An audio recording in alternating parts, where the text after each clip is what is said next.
I suspect we're going to really like the guest that we're going to be interviewing today. You know that? Yeah, I think our guests are really going to like this one.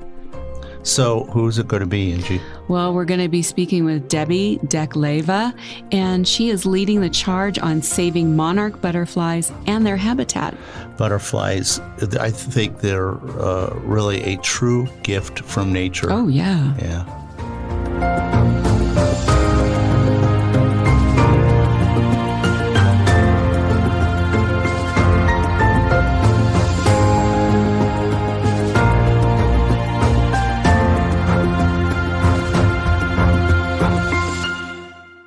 Hi, everyone, and here we are, celebrating what people love to do creatively by giving them a voice. I'm Rod Jones. And I'm Angie Jones. Welcome to the Thought Road Podcast. We invite you to subscribe wherever you listen, and our episodes are always absolutely free to listen to. You can go to thoughtroadpodcast.com and listen to current and past episodes directly on our website. Well, considering who I know our guest is going to be, yes, I somehow suspect that your quote is going to have to do with butterflies. And you are absolutely right. Ding, ding, ding, Rod, because I try to, go with the theme of what we're talking about. So it really gives you a nice experience. But I have to admit, on this particular quote, I couldn't decide between the two. So I had to pick two this time, so you get to hear two quotes. Good. Yeah. So here's the first one.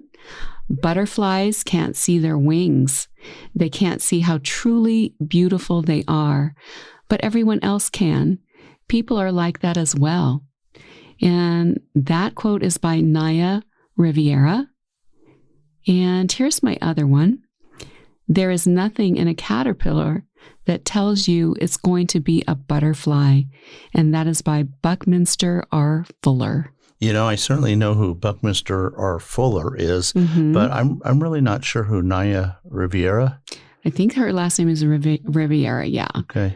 But she was the gal that was on Glee. It was a series on TV, and wow, what a talent. Singer, dancer, actress. You couldn't get any more talent in one person.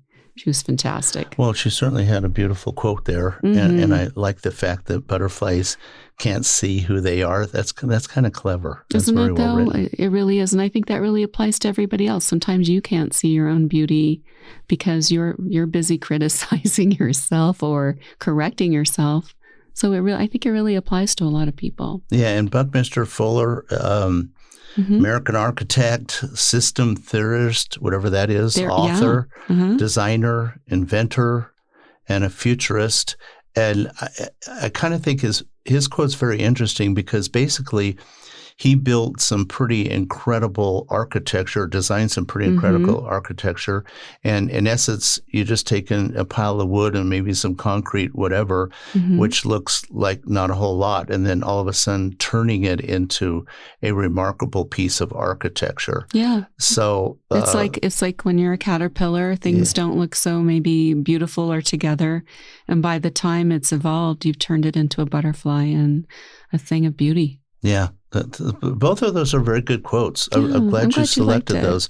And especially it seems to go well with who our guest is, or what we're going to be discussing with our guest. Right on. But now it's time for your turn, Rod. Rod's Motivational Moments, and you're on. Well, I'm certainly not the first person to ever say this, but here we go. Don't dump a bunch of positive thinking on someone who is truly having a problem. And I think a little sympathy and understanding can help more than all of the positivity you try to present to them. Boy, isn't that the truth? Especially, I don't know, if you look at social media and people are posting incessantly about positivity. I mean, I do sometimes too, because it feels like it's a good, statement or quote or something, and to be helpful to others, you post it. But some people are just really over positive, I think. Well, the unfortunate part of that is if somebody is actually having a rough time and you're just saying, oh, well, just think positive, it'll go away. Well, that's almost insulting, don't you think, really? It's not going to help them. No, I don't it's think not. Anyway. sometimes you just need to be a little bit understanding of what the person is going through and be a good listener. I think that helps people more than anything else. Sometimes people just need to express their feelings and they don't need you, me, anyone sitting there saying, oh, no, it'll go away. Just think positive. You're just not thinking sometimes positive. That's not the case. And all this other stuff. That's not the case. And you know what? Sometimes you need to get it out, verbalize it, and then maybe it kind of like diffuses it a little bit so you can have a better thought process.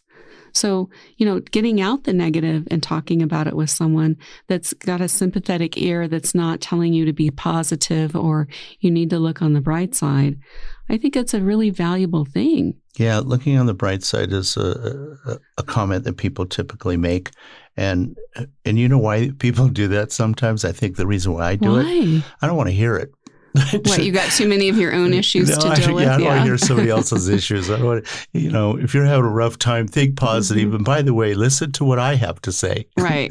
But no, it's good to you need to not invalidate somebody's feelings like that. Yeah, don't do that. It's not a good thing. Right. But let's hear from our sponsors or our sponsor, which would be us. I was going to say, what sponsor are you talking about? But I would be happy to talk about our creative journal. I think it's going to be extremely useful for really anyone. And our journal is called All Your Thoughts in a Row Creative Journal. And it's available on our website at thoughtrowpodcast.com. Right there on the homepage, scroll down a tiny bit and you will see it right there. You can click on it and get all the details. And it's really a super handy thing to have. It really is. And I'm thinking it's a great way to wind down this crummy year. Yeah, it's been interesting, huh? Yeah. And it could be, or is actually, a great gift item. Yeah. Item. Yeah. Yeah.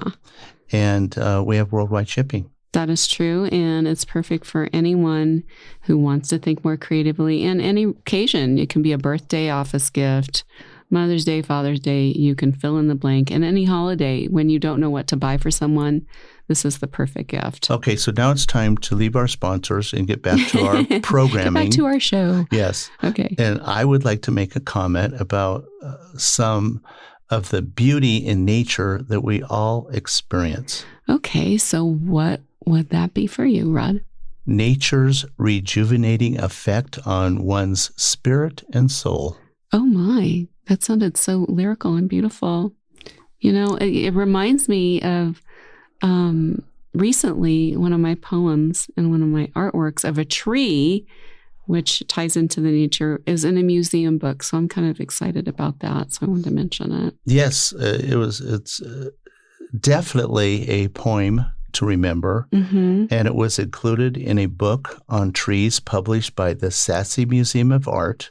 And you can check it out on their website, sassyartmuseum.org, or you can Google Sassy Art Museum. It's SASSE. Check it out. And then also you have an opportunity to read Ingie's poem. Oh, now how do you say that? I can't say it all fancy like you. Poem? I'm not so sure it's such a fancy way to say it. Wait, let me try it. Say it again. Poem. It's No, not the same thing.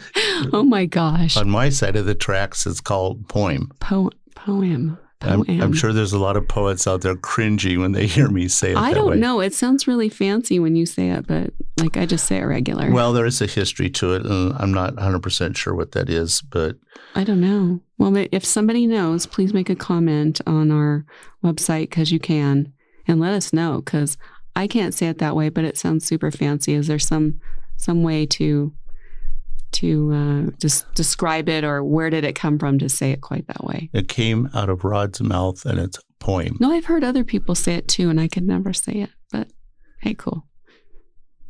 So, okay, and now it's going to be time for guest Debbie Dekleva, and we will learn about butterflies, and I know it's going to be really interesting. Yeah, kind of a follow-up on our discussion and your wonderful quotes. Yeah, exactly.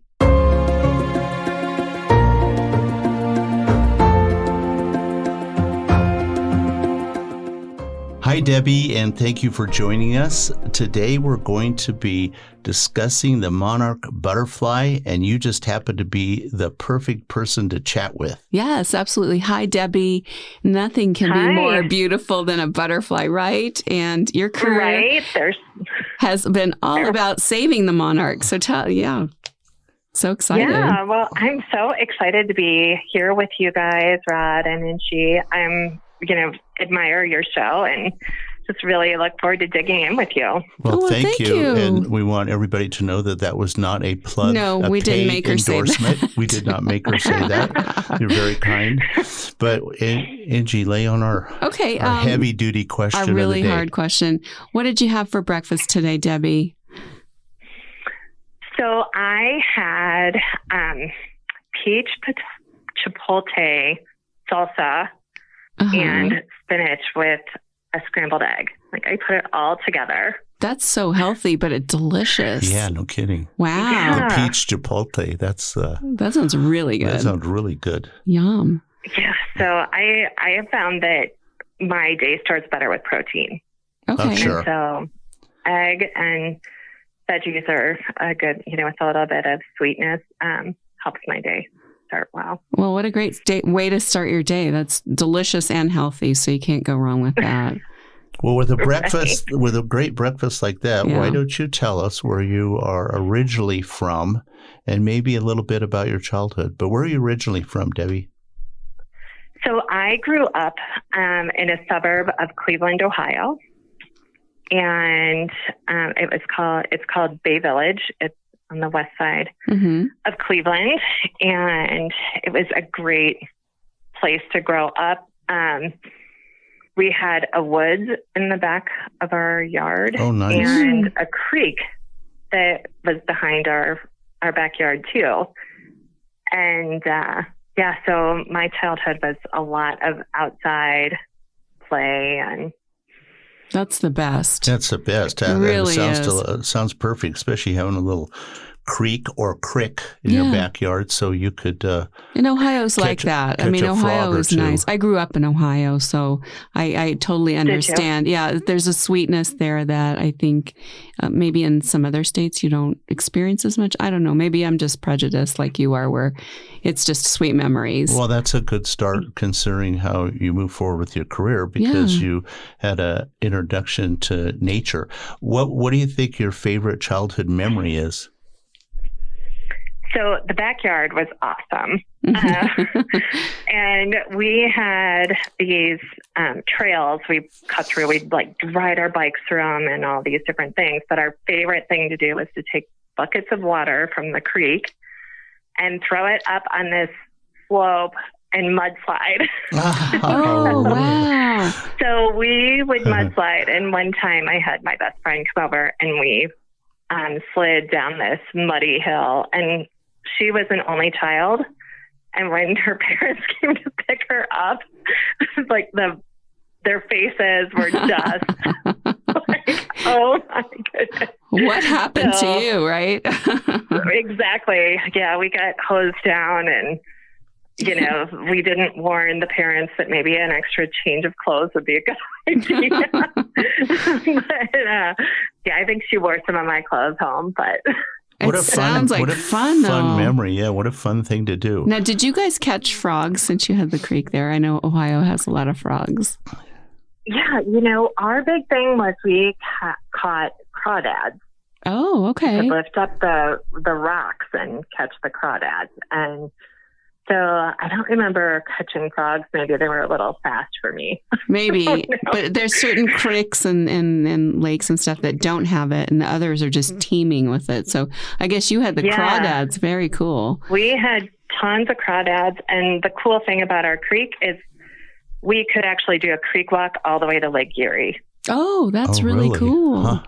Yeah, so those were some really great memories, too, because we would, whenever we'd get permission, we'd be able to do that. Otherwise, we had to kind of stay within the confines of our, our backyard, which was pretty, good size and out of sight anyway. So we could be total kids and not bug my mother. Fun memories. Right. Totally. Yeah. Now, I want to get back to talking about the monarch butterfly, which is what we're going to speak to you about today. And we assume most people know what a monarch butterfly is, but just in case they don't, could you describe them for our listeners and where they usually live and any other thoughts you have about them? Yeah, so monarch butterflies are probably one of the most recognizable butterflies in North America. They live in every single state in the United States. Okay. They actually migrate from Mexico to Canada. And so they are, full North America residents. Oh, okay. And yeah. So there's actually two populations. One is the Western population in California, where you guys are. Mm-hmm. And then the other population is this one that migrates from, it's the Eastern population, and they kind of divide it by the Rocky Mountains. But the Eastern population goes from Mexico to Canada and then back again. It's, one of the most iconic migrations. Wow. Debbie, are they found in any other part of the world? Actually, they are. And they always migrate, which is really interesting. They're native to North America, but they have found their way to places like New Zealand.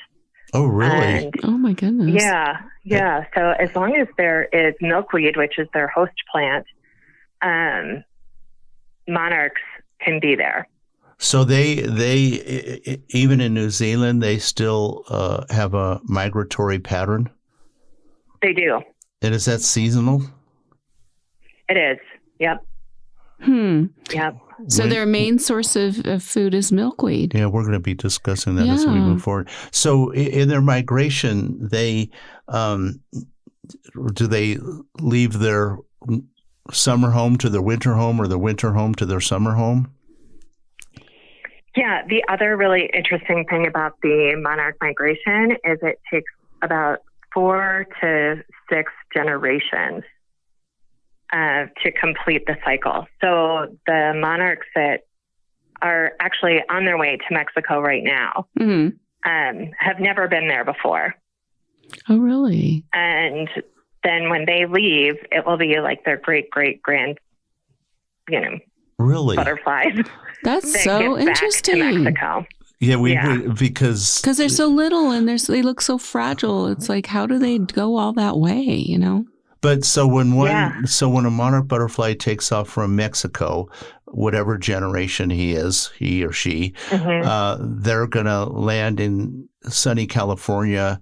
How many months later then, or weeks or whatever? Well, so the two migrations are actually separate.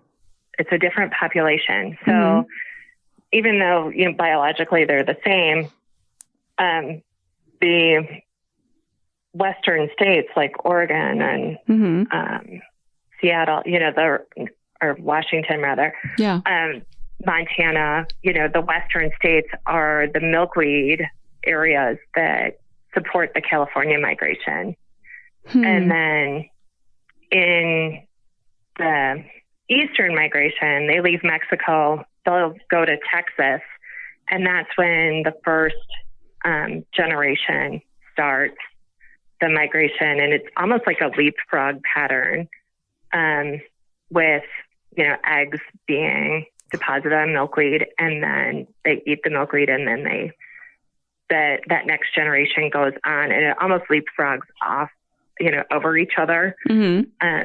All the way to Mexico or all the way to Canada. And then the super generation will fly all the way back to Mexico on that Eastern migration. No kidding. The super remarkable. generation makes the long flight, but like you said, leapfrog. So each generation, they stop in Texas, for example, and while they're in Texas, there's a new generation born. Is that right? Yes. God, that's amazing. Yep. And then the second generation will, stop in Kansas and then just keep going. Yeah, we think that because we'll go outside and that monarch butterflies start flying around here, and they're really beautiful, and it's pretty amazing that I think we just always assumed that if we see a monarch butterfly, oh, you just came up here from Mexico or wherever, but apparently they're coming from Texas. Yeah, and in California, they're actually coming from Nevada, Idaho, Montana. Oh, okay. That is very interesting that they are, I love the way they're leapfrogging, and then they also have the old generation that's like leading the pack, basically. There are a lot of species of butterflies. What makes the monarch? I mean, we know they're really beautiful. We know that they're a tremendous gift from nature. But what makes them so highly recognizable? Yeah, the bright orange color and the black color are one of it's like a flash of orange and black that go by. They don't try to hide themselves. Like a lot of butterflies actually are camouflaged, or when they close their wings, they look like big owl eyes that are gonna, on this big predator. Like monarchs, they're like, we're not hiding. We're out here. We're fancy. We're orange. And the orange color actually indicates to predators that, hey, I'm poisonous. If you eat me, it's going to be trouble for you. And so they don't try to hide like the other butterflies. So they are poisonous? Are they poisonous? Yeah. To other predators. Yeah. They're what they'll do is actually make the birds or whatever's trying to eat them throw up. Oh, well, that's a good way not to get eaten. Well, you never see birds chasing them around they don't. where you do other insects. That's very true. They're pretty smart butterflies, aren't they? Well, it's a great way to protect yourself. Yeah. Pretty smart people. Yeah, so they don't have to try too many of those before they're like, stay away from that. It's true. Well, it's disgusting. Well, and animals learn historically even from each other. So a mama bird is going to tell their baby birds, don't do this. Yeah, don't eat that. Right. Exactly. There's a lot of food out here. Don't choose that one. Yeah. Well, when did you first become interested in helping protect the monarch habitat? So it's really interesting. My dad was a patent attorney for Standard Oil of Ohio, and he started a new job that actually had to do with milkweed. And that was new ventures, and they were trying to make a biofuel out of milkweed. Oh. And so when they were doing all this research at Standard Oil of Ohio, we call it getting bitten by the milkweed bug, because it's such an interesting plant. So many different uses for it, but he really became enamored with it, and he introduced me to it.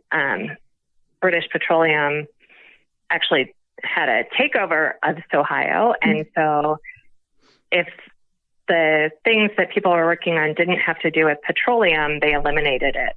And so my dad purchased the milkweed venture that he was working on with Standard Oil and brought it to his home office. I'm actually sitting at his desk from where we lived in Bay Village, and he was like, we can do this.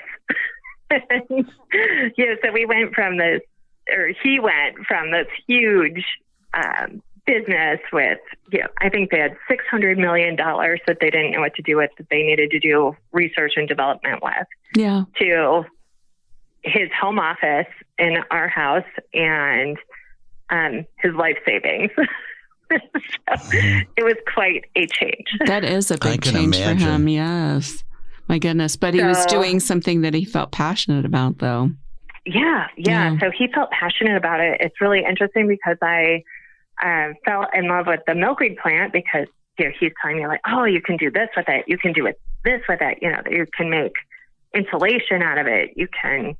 make paper out of it. You can do all these different things. And so I got super interested. I was his first employee, and I was his secretary, and you filed all these papers, and it was a bunch of things that, are like possibilities, which I always love. I know you guys are all about creativity. And so absolutely, ideas and possibilities, those are things that really speak to me. And so it wasn't until after I started working with the milkweed plant where I'm like, wait a minute, this monarch butterfly is here. Yeah. Right. It was just like such a reversal from what people go, oh, the monarch, and then you have to have milkweed for the monarch. And mine was like, oh, the milkweed plant. I'm like, oh, wow, this is a really cool monarch butterfly. And so it was kind of that's kind of in reverse. Yeah. Yeah. I don't think most people realize that the milkweed and the potential there for so many things. The potential for milkweed, but also how the monarch butterfly and milkweed need each other to survive, right? Well, maybe not the milkweed, but the monarch certainly does. There's definitely a symbiotic relationship. So they do rely on each other. Obviously, the monarch butterfly is a great pollinator for the milkweed, but it does get pollination services from other pollinators as well, which, it is but the monarch butterfly will not survive without the milkweed. There's something called a specialist butterfly. So the monarch butterfly only will lay eggs on milkweed plants. Oh, that's so interesting. Wow. I want to go back to the milkweed just for a second, and that's kind of exciting that you got to work with your father. Yes. I know I really enjoy it when our daughter gets to work with us, and it's always the parent-child, but then before long, the child becomes smarter than the parent, and you probably learned an awful lot from your dad, but then you probably, like you said, you're being very creative and you're being innovative and dreaming up other things to do with milkweed. Is there one special use of milkweed that you think is very unique? Oh, there's so many. I'm limited to one. Well, you can do two if there's two like at the top of the list. Yeah, you could even go to three. You could start with my pillow. The pillow. Well, it's we actually started doing pillows and comforters. One of the challenges of starting your own business on a shoestring budget is being able to make enough money to stay in business. And so what he did, which at the time I'm like, this is a horrible idea. I'm 16. So I'm telling him that he started a down company, Ogallala Comfort, and we use 30% milkweed fiber and 70% goose down, and sold to the luxury bedding market. So it is pillows and comforters. When you say my pillow, it's like, yeah, we did that. Yeah. We've sold pillows, but it is that business that, was low volume and high value and was able to keep us in business, and helps us explore these other possibilities. One of which I'm really excited about. It's insulation that is made out of 80% milkweed fiber and then a 20% binder. And it actually outperforms a lot of, actually all the insulations, weight per weight. Traditional. That's on the market. Yeah. That sounds really great because you're not doing things with synthetic chemicals. But it also probably, when you handle installation, it can really irritate your forearms because I've done it. And the other part is you should be wearing a mask when you start moving that stuff around. Right. I don't know if that's true with milkweed. Yeah, you never want to have fibers in your lungs. Yeah. Right. Yeah. So if they're not, but this insulation, we're actually hoping to get into sustainable fashion and have it be in like outerwear, coats, jackets. Oh, that's really wild. Yeah. Gloves and things like that. And this is actually a project that's finally coming to fruition after my dad had already done work like this 30 years prior at Standard Oil of Ohio. But when he purchased it, the company that he was working with was like, Herb, we're really glad that you're continuing this dream, but we are not going to believe that you're going to be able to support us in the same way, Ohio would. So understood. It's something that, 30 years later, we're finally getting back to this next level use where it's still going to be a high value. Well, it seems like you but guys... it's going to be higher volume too. So Yeah. But it seems like you guys were kind of ahead of your times, because 30 years ago, I don't know that people were so aware and so concerned about using more natural things. They were, I think, into really synthetic things. So now your time is here for doing things like that. We are positioned in such a way that it's so exciting because people have finally caught up to the vision. Yes. Yeah. Exactly. Well, back then, synthetics were all the rage, and all the chemical companies were pushing them. Right. Yeah, they really were. And they had the big advertising budgets, so they could convince consumers that this was the way to go. It was like aluminum cookware and Tupperware, right? Yeah. Right. So, getting back to the butterfly for a minute or more, are monarch butterflies a protected species? So in 2020, December, they were precluded from going onto the endangered species because there were, they said it's something that could certainly happen, and the population has dropped enough that it's warranted, but there are higher priority species that they were going to do it. Because, even though you think, well, the habitat is being destroyed, all these different things are happening, it should be on the endangered species list, but they can't do everything. And so they're really looking at energy companies and farming communities and the Department of Transportation, the roadways, to really help bolster that habitat so they don't have to be put on the endangered species list. So they're really hoping that the general public and people with land catch the vision that, hey, if you don't do something to reverse this problem of the population collapse, then they will be put on the endangered species list, and that means you're going to be highly regulated. Oh yeah. Yeah. Well, if you plant milkweed, you're help doing with that, right? Monarch butterfly the best possible favor, correct? Right. Yeah. Yeah. Yep. And you want to plant milkweed that is native to your area. So that's something I always love to, when people are talking monarch butterflies, the milkweed in Nebraska isn't the milkweed for California. Oh, yeah, I'm sure not. We're going to ask you a question about that in a little bit. Yeah. So what is your question? Well, my question is, share with us what Sustainable Monarch is all about. So Sustainable Monarch, I started that.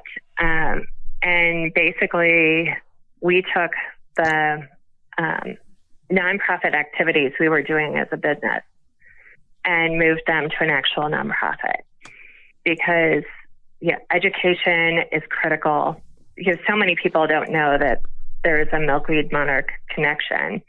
So educating people on that, and then also community development and rural communities specifically where there is milkweed are really hurting financially, economically. And so we work with communities to bolster their economies by picking milkweed, and we pay for that. So it's, trying to get as many wins as possible, a win for the monarch, a win for the people, a win for the environment. And so that's what Sustainable Monarch's mission is to create a value stream for monarch habitat that is filled with biodiversity, because monarchs actually do need more than milkweed. They need nectar plants, like especially during this fall migration. Yeah. The milkweed is already, it's gone, and they don't need the leaves anymore for, they're not going to be having caterpillars anymore, because the leaves just won't support them, but they do need to fuel the adults. So, those late nectaring plants are important for the adults. And even as they're migrating in the spring, they need flowers that are coming up every month or every 2 weeks that are new nectar sources for the adults. Because if the milkweed isn't in flower, they need a fuel source. They need to eat something. Yeah. Right. They need something else to eat. Yeah. They can eat any kind of, nectar from whatever plants are out there. So that kind of leads me to my question is, we live up in the mountains, and we're up about 5,000-6,000 feet, and we see the butterflies seasonally. They come in. As far as I know, there's no milkweed growing anywhere around here. There are a lot of people that have flowers planted in their front yards that are very seasonal. And I think when we generally see them, they're hanging around those areas. So is that where they're getting their food source? Yeah, so there's probably more milkweed in your area than you're thinking that they are, because if there is no milkweed, the monarchs won't stay for very long. Well, then we must have milkweed around here. We do. We have people that plant gardens specifically for butterflies and hummingbirds and bees up here, because, they seem to be a little bit more in tune than just making it a pretty garden. They want to feed nature, so it's kind of cool to see when people can adapt to that. I'm glad you're seeing it, because I don't remember seeing it. I look. I just watch the butterflies. I'm mesmerized by watching them, and I can't go beyond that. Well, I notice the plants, because it's like they're feeding on them. They come every day. They have their little routine, and they will just sit there and eat. Like they have their stops. They're very cool. So where does the monarch butterfly go at night? Oh, where do they sleep? They will usually roost in trees. They prefer evergreens if they're available. Well, we're surrounded by evergreens. We have a lot. They have a lot to choose from. Yeah. So if I go out there at night with a flashlight, I'm going to see them sitting there? It's possible if that's where they're hanging out in your area. Yeah. A lot of times until they start migrating, you don't see them in clumps, but, and I mean migrating back to Mexico or migrating back to the California overwintering sites. So you don't necessarily see them in groups until they're migrating for it's that super generation. If we're seeing them in our area, and they're here, they seem to be here for a while. When do they decide to leave? They're just in this area? Are they moving? Are they traveling further north, or where are they going after they hit our mountains? I wish I had a map of where you are. Exactly. So they are going to like Santa Cruz or San Luis Obispo. Lucky butterfly. Okay, so that's interesting. Yeah, so they're normally in California, they're headed to the coast. Okay, so they just go up the coastline then. Okay, that makes sense. It's nice over there. Yeah, they can get water probably too, or more plants, because the further inland you go in California, it's very dry. Yeah. We have drought anyway. So that makes sense. Yeah. Yeah. So my question is considering what's going on in the world today with, drought and things like that, how are the monarch butterflies surviving? How are they able to, find the areas? And you kind of answered it with, they're going up the coastline, which obviously there's more moisture there for them. Is there any, have you seen any deviation from what they're doing, or are they just continuing on their path? Well, people were really concerned last year, specifically those communities in California. There were overwintering spots that had less than 1,000. And that's down from millions. So it was panic in California last year. And the Mexico migration wasn't that great either, but it wasn't, to the point where it just makes your heart drop. So this year, they do a Thanksgiving count, which obviously is coming up soon. Yeah. But so they do this Thanksgiving count, and the preliminary counts are, I saw a report yesterday that said there's 50,000 at one of the places. Yeah. And so it's wow, that's so much better. Thank goodness. The official counts, so the official counts aren't out until Thanksgiving, but preliminary, it looks a lot less heart-wrenching. Yeah, it's moving. It's certainly moving in the right direction. Thank God, yeah. Yeah. But when you look at it down from millions, still not a lot. It's pretty, So, there's a lot of work to be done. However, people have rallied. They have been protecting their milkweed stands. They have been planting milkweed. And they have also recognized that these butterflies need other food sources like these nectar plants that we were talking about. So because you can't just plant milkweed, and milkweed actually likes to grow within biodiversity anyway. So it grows better being surrounded by other plants as well. That actually is part of my next question. Yeah, that was relating to, but no, that was good. I mean, I don't have to ask it. But basically, it's a critical food source of food for the monarch butterfly.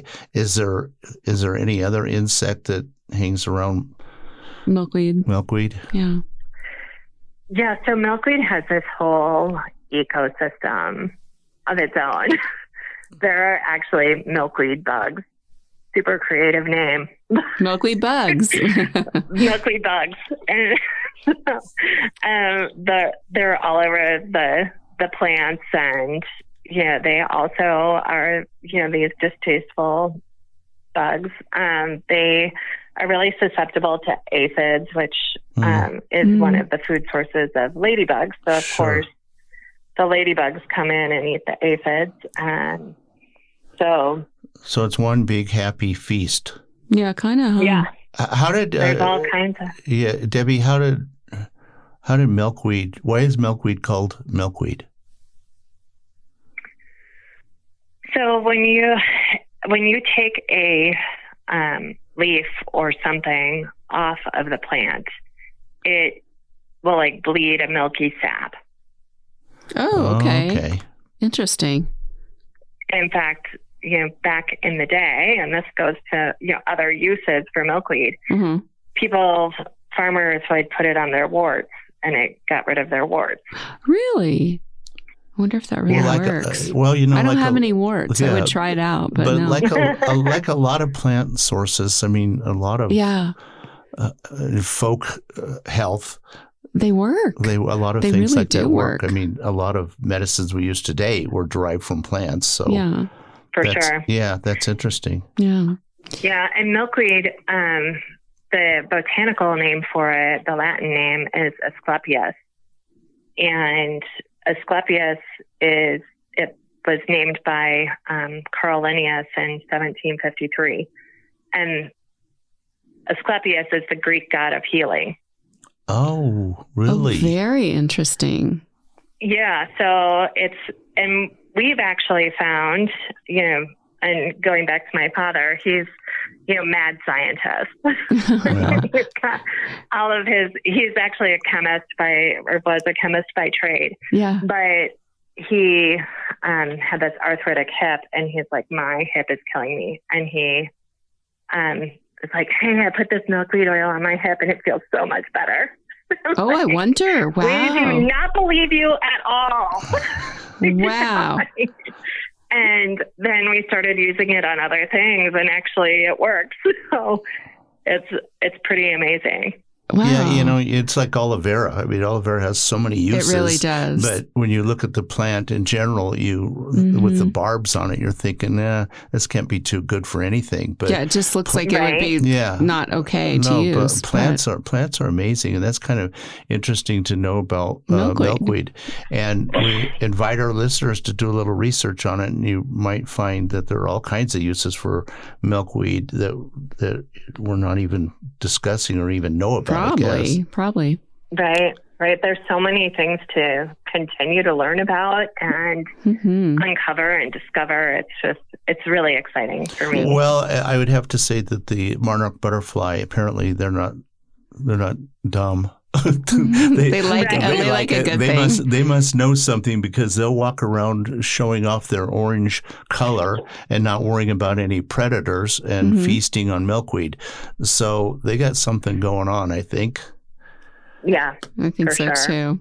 too. Debbie, we were talking about quotes earlier, and we discovered a quote that seems to be a favorite of yours, and it is, here's the quote: "In the end, we will conserve only what we love.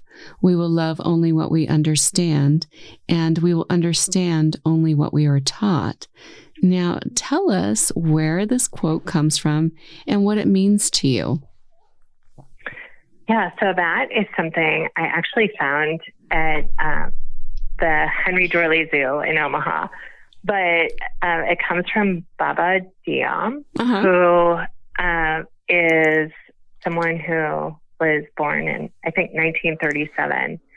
And he was a forester. But it's just that reconnection with nature. And, it's obviously he saw an issue in, early 40s or, the 50s. And back then we were a lot more connected with nature than we are now. And so it just goes to inspire me. Like, you can't just assume that people know, let's say, the connection between milkweed and monarchs. People see milkweed and, the weed in the name is not that helpful for longevity in areas. And so people will try to go out and get it. But once they understand that this plant is super important to the monarch butterfly, it is something that they actively conserve. Yeah, they're helping nature along. Kind of looking for a quick answer here. It's my understanding that you can attract monarch butterflies to your own backyard, or your front yard for that matter. How does someone accomplish that? And you'd also mentioned that milkweed. Just get some milkweed. And you also mentioned earlier, though, that there's certain species of milkweed that are more adaptable in certain areas. Yeah. So if you have, anywhere you are, there's a native plant society in your area, in California, like the California Native Plant Society, Nebraska Native Plant Society. They will tell you what your native plants are. And the native plants are important because they're acclimated to your ecosystem, your climate, your rainfall, all these different things. And then it also benefits your local ecology. So the pollinators in your area, these are the plants that they are used to using. There's so many hybrids and cultivars of native plants that they look pretty for us, but they're pretty much useless for the animals and the insects in our areas. Yeah. So pick ones that they can actually use instead of just being a decor for your front or backyard, is what you're saying. Exactly. So having a functional area. Like you can actually almost establish your own little national park in your backyard.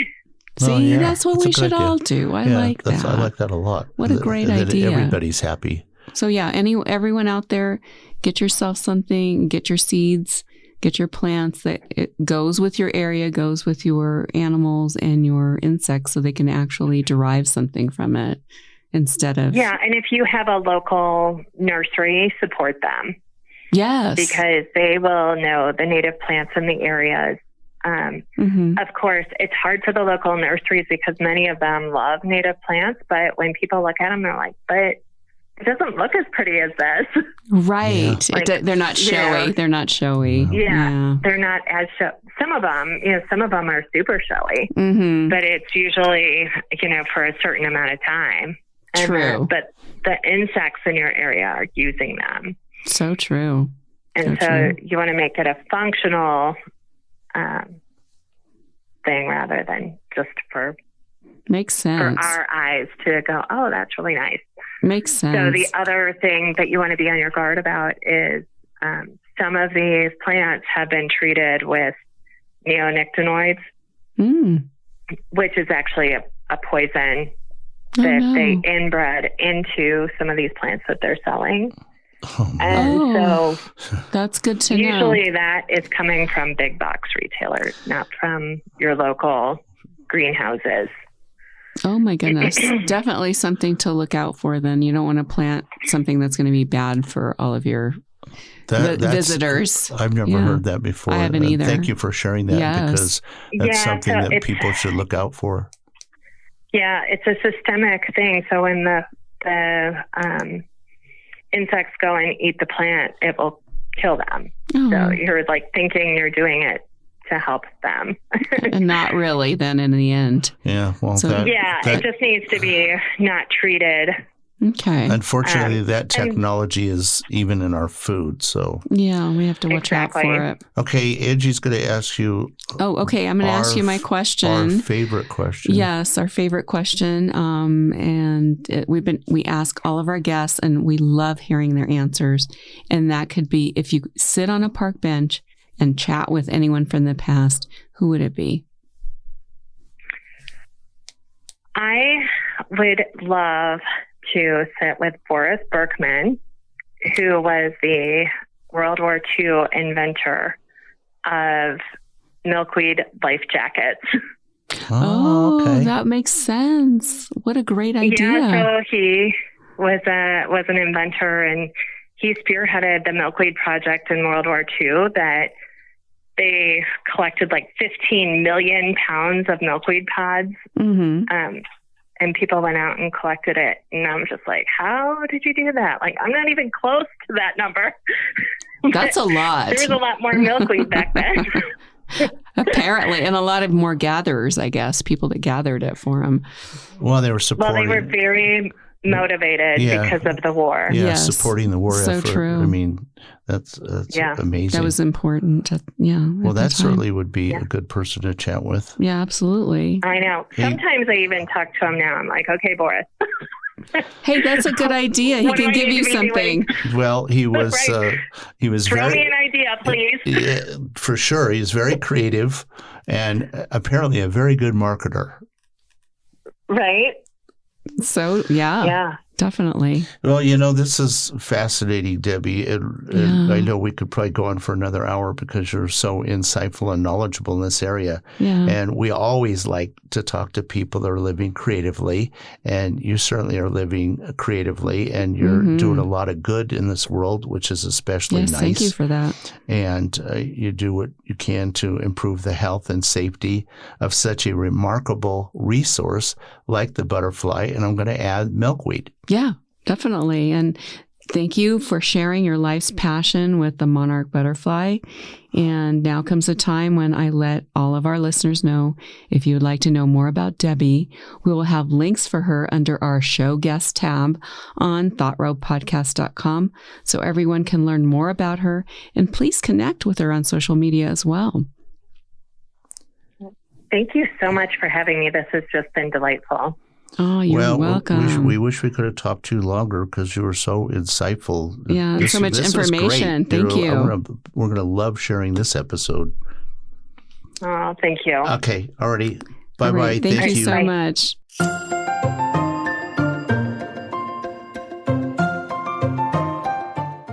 I'm really glad you tuned in today. We hope you enjoyed the thoughts and ideas we shared with you. We post a new podcast every week, so remember to subscribe wherever you listen to podcasts so you don't miss an episode. So it's bye for now from my husband Rod and I.